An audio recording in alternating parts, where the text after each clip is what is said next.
29 अप्रैल को अकीरा मुजावर और एक और पिटिशनर ने कर्नाटका हाई कोर्ट में transgender persons protection of rights amendment act 2026 को चैलेंज किया है। उनका कहना है कि इस नए लॉ की वजह से उनकी ongoing hormone replacement therapy affect हो रही है। ये सिर्फ ट्रीटमेंट का इशू नहीं है, ये डिग्निटी के साथ जीने के राइट का भी सवाल है। केस जस्टिस सचिन शंकर मगदुम के सामने सुना गया।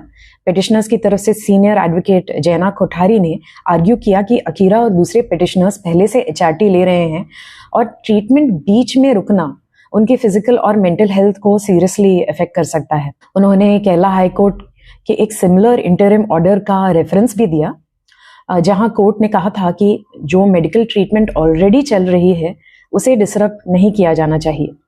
30 अप्रैल को यूनियन गवर्नमेंट की तरफ से additional solicitor general Arvind Kamat ने कहा कि एचआरटी रोकने के लिए कोई ऑफिशियल ऑर्डर नहीं है और ना ही एविडेंस है कि अथॉरिटीज ने ट्रीटमेंट या मेडिसिन तक एक्सेस ब्लॉक किया है। इसके जवाब में जैना कोठारी ने कहा कि प्रॉब्लम सिर्फ रिटन बैन की नहीं है, ये नए लॉ की वजह से डॉक्टर्स हार्मोन्स प्रिस्क्राइब करने से हिचकिचा रहे हैं और ये फियर ही हेल्थ केयर एक्सेस को अफेक्ट कर रहा है।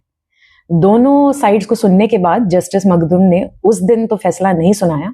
कोर्ट ने कहा कि ऑर्डर बाद में दिया जाएगा, मगर 7 मई 2026 को कर्नाटका हाई कोर्ट ने फिलहाल के लिए पिटिशनर्स को राहत दी है।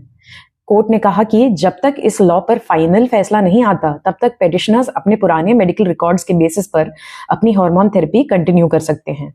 कोर्ट ने यह भी क्लियर किया है कि अगर आगे चलकर सुप्रीम कोर्ट इस इशू पर कोई ऑर्डर देता है तो ये राहत उस ऑर्डर के हिसाब से बदल सकती है।